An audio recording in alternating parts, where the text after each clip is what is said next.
So hello' everyone, আজিৰ এই ভিডিঅ'টোত আমি ক্লাছ 5ৰ অংকুৰণৰ যিটো পাৰ্ট 14 আছে অৰ্থাৎ পাৰ্ট 14 ইয়াৰ এইটো হ'ল সৰু ছোৱালী আৰু পক্ষী। এইটো চেপ্টাৰৰ আমি প্ৰশ্নৰ উত্তৰসমূহ আজিৰ এই ভিডিঅ'টোত আমি আলোচনা কৰিম। তোমালোকে যদি চেনেলটোলৈ নতুন আহিছা তেনেহ'লে চেনেলটো তোমালোকে কি কৰিবা, ছাবস্ক্ৰাইব কৰি দিবা, ঠিক আছে। এতিয়া কথাটো হ'ল ইয়াৰ প্ৰশ্ন উত্তৰসমূহ আমি ধুনীয়াকৈ আলোচনা কৰিম এইটো ভিডিঅ'ত। ইয়াৰ প্ৰথম প্ৰশ্নসমূহ তোমালোকে চাই লোৱা। ইয়াৰ প্ৰথম প্ৰশ্নটো আছে কটো আছে কি সৰু ছোৱালী আৰু পক্ষীক কি কি দিব বুলি কৈছে। ইয়াৰ প্ৰশ্নটো চোৱা, ক নম্বৰ যিটো আছে সৰু ছোৱালীয়ে পক্ষীক কি কি দিব বুলি কৈছে। ইয়াৰ উত্তৰটো কোচ ভৰাই থাকিবলৈ খাবলৈ। ইয়াৰ উত্তৰটো তোমালোকে এনেকুৱাকৈ লিখিবা, সৰু ছোৱালীয়ে পক্ষীক কোচ ভৰাই ফুল, থাকিবলৈ সোণালী বাঁহ আৰু খাবলৈ পকা পকা ফল দিয়াৰ কথা কৈছে। এইটো লিখিবা তোমালোকৰ উত্তৰটো। তাৰপিছত 2 নম্বৰ যিটো তোমালোকৰ প্ৰশ্ন আছে 2 নম্বৰ প্ৰশ্নটো চোৱা। 2 নম্বৰ খ নম্বৰটো সৰু ছোৱালীয়ে কিয় বাৰে বাৰে পক্ষীজনীক তেওঁৰ ওচৰলৈ আহিবলৈ কৈছে। ইয়াৰ উত্তৰটো তোমালোকে এনেকুৱাকৈ লিখিবা, সৰু ছোৱালীয়ে পক্ষীক অতিশয় ভাল পায় আৰু ভাল পায় বাবে তাইৰ ওচৰলৈ আহিবলৈ কৈছে। তাৰপিছত গ নম্বৰ প্ৰশ্ন চোৱা, গ নম্বৰ প্ৰশ্নটো চোৱা, সৰু ছোৱালীয়ে কিয় পক্ষীজনীক গীত গাবলৈ মাতিছে। ইয়াৰ উত্তৰটো তোমালোকে লিখিবা, সৰু ছোৱালীয়ে পক্ষীক অকলে আকাশত উৰি গান গাই গছে বনে ঘূৰি থকা দেখি তাইৰ ওচৰত গান গাবলৈ মাতিছে, ঠিক আছে। তাৰপিছত ঘ নম্বৰ যিটো আছে ঘ নম্বৰ, সৰু ছোৱালী আৰু পক্ষী কবিতাটো কোনে ৰচনা কৰিছিল। ইয়াৰ উত্তৰটো তোমালোকে লিখিবা, সৰু ছোৱালী আৰু পক্ষী কবিতাটো কবি ভৈৰৱ চন্দ্ৰ খাটনিয়াৰে ৰচনা কৰিছিল, ঠিক আছে। তাৰপিছত প্ৰশ্ন নম্বৰ 4 যিটো আছে, প্ৰশ্ন নম্বৰ 4, পদ্যটোত কবিয়ে কোৱা কথাখিনি নিজৰ কথাৰে লিখা। এইটো তোমালোকে লিখিবা উত্তৰটো, ভৈৰৱচন্দ্ৰ খাটনিয়াৰ দেৱে ৰচনা কৰা সৰু ছোৱালী আৰু পক্ষী নামৰ কবিতাটিত পক্ষীৰ প্ৰতি থকা ভালপোৱা এজনী সৰু ছোৱালীৰ মুখেৰে প্ৰকাশ কৰিছে। কবিতাটোত সৰু ছোৱালীয়ে পক্ষীক তাইৰ ওচৰলৈ মাতিছে, পক্ষীক কোচ ভৰাই ফুল দিব আৰু তাইক থাকিবলৈ বাঁহ সাজি দিব, খাবৰ বাবে ফল মূল দিয়াৰ কথা কৈছে। তাৰপিছত আৰু আছে, তাইৰ লগত উমলিব আৰু ৰং কৰিবলৈ মাতিছে, পক্ষীয়ে অকলে আকাশত উৰি গছে বনে গান গাই থকাতকৈ তাইৰ লগত খেলিবৰ কাৰণে তাইৰ ওচৰলৈ মাতিছে। এইটো লিখিলে হৈ যাব। তাৰপিছত আমাৰ আছে প্ৰশ্ন নম্বৰ 5। এইটো আছে, তলত দিয়া শব্দৰ অৰ্থ, শব্দ সম্ভাৰ আৰু অভিধান চাই লিখা। এইটো চোৱা কি কি দিছে, উদৰ, হাউত, একে চিপে, সুললিত, সৰসিত, ততালিকে। ইয়াৰ উত্তৰটো তোমালোকে এনেকুৱাকৈ লিখিবা, এইপিনে হ'ব শব্দ, এইপিনে হ'ব অৰ্থ। শব্দবিলাক ইয়াত দিয়া আছে, অৰ্থবিলাক ইয়াত দিয়া আছে। শব্দ হ'ল কি উদৰ, অৰ্থ কি হ'ব পেট। তাৰপিছত শব্দ কি দিছে হাউতৰ অৰ্থটো কি হ'ব বেগতে।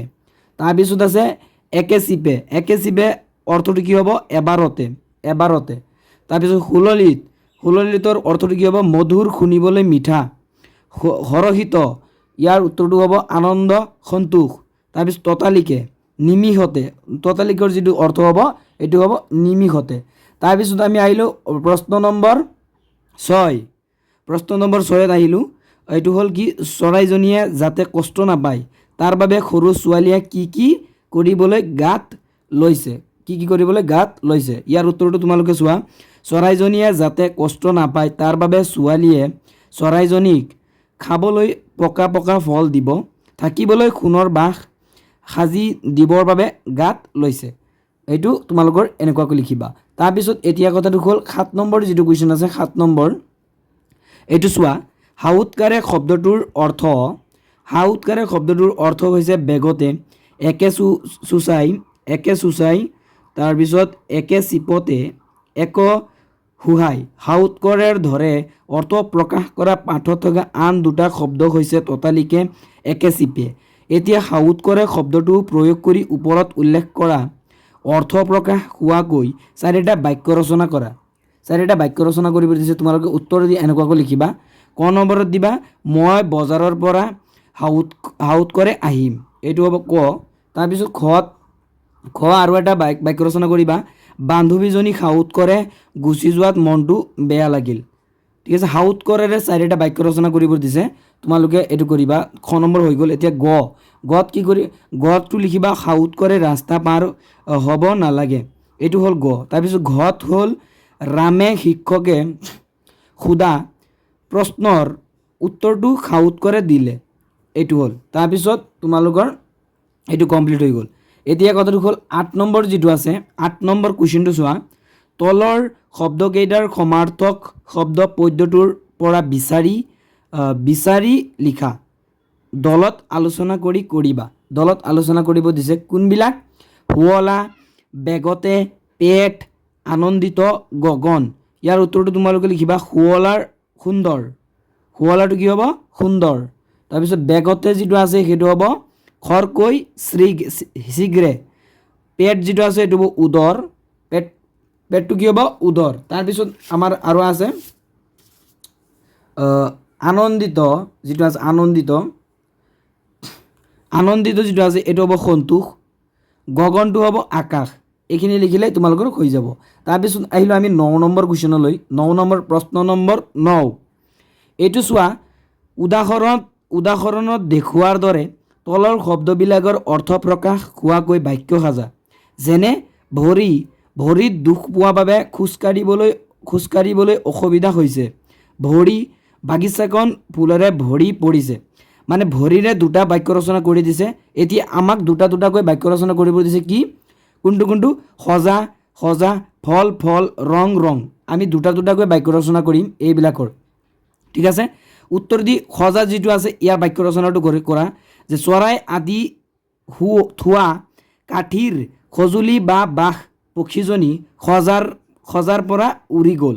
তোমালোকে যদি ভাবি আছা ইয়াৰ তলতো এটা আস্থানি দিব পাৰা, এইটো আৰু ধুনীয়া হ'ব তোমালোকৰ। ঠিক আছে, যিহেতু সজাৰে আমাৰ বাক্য ৰচনা কৰিব দিছে, এইটো মানে হাইলাইট হৈ যাব, তোমালোকৰ টিচাৰৰ চকুত পৰিব, তোমালোকৰ ডাইৰেক্ট ৰাইট দি দিব। ঠিক আছে, এতিয়া কথা হ'ল নেক্সট যিটো আছে সজা, আন লোকৰ দ্বাৰা নিৰ্মাণ কৰা তৈয়াৰ কৰা কাৰ্য, মধুঘৰ, সজা কামত বৰ পাকৈত। ঠিক আছে, তাৰপিছত আমাৰ আহিল ফলেৰে বাক্য ৰচনা কৰা, কোনো কাৰ্যৰ পৰিণতি ভাল কাম কৰিলে ভাল ফল পায়, এইটো হ'ল ফলৰ তলত তোমালোকে হাইলাইট কৰি দিবা, অৰ্থাৎ আস্থানি দিবা।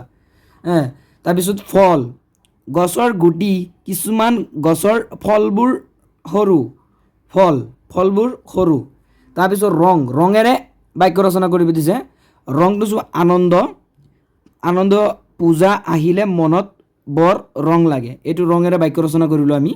তাৰপিছত আৰু এটা বাক্য ৰচনা আছে কি বৰণ জাতীয় পতাকাৰ ৰং 3টা, এইখিনি আমি বাক্য ৰচনা কৰিলোঁ। ঠিক আছে, তোমালোকে চাইছে লিখি লোৱা, ধুনীয়াকৈ লিখি লোৱা।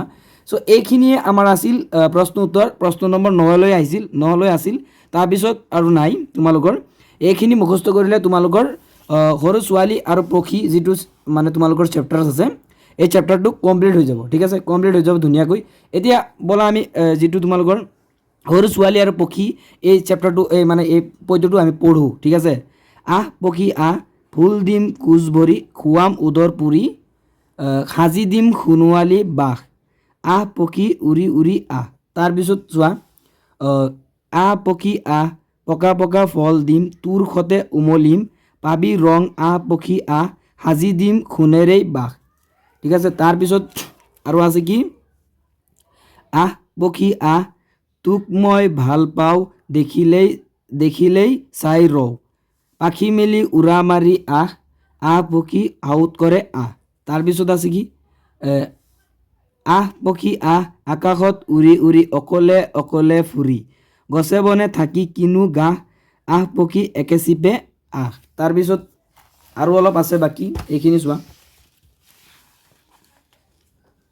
আহ পক্ষী আহ, গীত গাবি সুললিত, শুনি সম হৰহিত, ওচৰতে আছে এটি বাঘ, আহ পক্ষী ততালিকে আহ। এইটো যিটো তোমালোকৰ এইটো যিটো আছে কবি আছে ভৈৰৱ চন্দ্ৰ খাটনিয়াৰ, এইটো কবিগৰাকীৰ নামটো কেতিয়াবা লিখি দিব পাৰে, যে লিখিব আহিব পাৰে, কবিগৰাকীৰ নামটো কি, তোমালোকে লিখিবা ভৈৰৱ চন্দ্ৰ খাটনিয়াৰ। এইটো কিন্তু মোষ্ট ইম্পৰ্টেণ্ট কুৱেশ্যন হয় এইটো তোমালোকৰ বাবে। চ' তোমালোকৰ কবিটো সুধিব পাৰে যে কি সৰু ছোৱালী আৰু পক্ষী কবিগৰাকীৰ নাম কি এইটো লিখিবা তোমালোকে ভৈৰৱ চন্দ্ৰ খাটনিয়াৰ আৰু তাৰ পিছত যিবিলাক তোমালোকৰ প্ৰশ্ন আছে চ' প্ৰশ্নবিলাকৰ উত্তৰ মই লিখিয়ে দিছোঁ যেটো তোমালোকৰ 1 নম্বৰটো ক নম্বৰটো আছে সৰু ছোৱালীয়ে পক্ষীক কি দিব বুলি কৈছে কুজ ভৰাই থাকিবলৈ খাবলৈ এইটো লিখিলোঁ তাৰপিছত খ নম্বৰ যেটো আছে সৰু ছোৱালীয়ে কিয় বাৰে বাৰে পক্ষীজনীক তেওঁৰ ওচৰলৈ আহিবলৈ কৈছে এইটো লিখিলোঁ তাৰপিছত গ নম্বৰ যেটো আছে সৰু ছোৱালীয়ে কিয় পক্ষীজনীক গীত গাবলৈ মাতিছে এইটো আমি লিখিলোঁ ঠিক আছে এইখিনি লিখিলোঁ তাৰপিছত যেটো তলত দিয়া শব্দৰ অৰ্থ সম্ভাৰ আৰু অভিধান এইটো লিখিলোঁ আমি একেচিপে খুললিত সুদৰ হাউত কৰে একেচিপে খুললিত অৰক্ষিত ততালিকে এইবিলাক গোটেইখিনি আমি আলোচনা কৰিলোঁ অলৰেডি চ' এইখিনি আছিল আমাৰ সৰু ছোৱালী আৰু পক্ষী চেপ্টাৰটো আৰু তোমালোকৰ বহুতো চেপ্টাৰ আছে যদি তোমালোকৰ এইবিলাক কুৱেশ্যন আনসাৰ লাগে তোমালোকে কমেণ্ট কৰিবা মই দিবলৈ ট্ৰাই কৰিম আৰু যদি চেনেলত নতুন আহিছা তো চেনেলটো ছাবস্ক্ৰাইব কৰি দিবা কাৰণ মই ক্লাছ 5ৰ আৰু যিবিলাক মানে যিখিনি ক্লাছ আছে গোটেইখিনি ক্লাছৰ মই ভিডিঅ' বনাওঁ এইটো চেনেলত পাই যাবা চ' তোমালোকে চেনেলটো ছাবস্ক্ৰাইব কৰিব পাৰা থেংকছ ফৰ ৱাচিং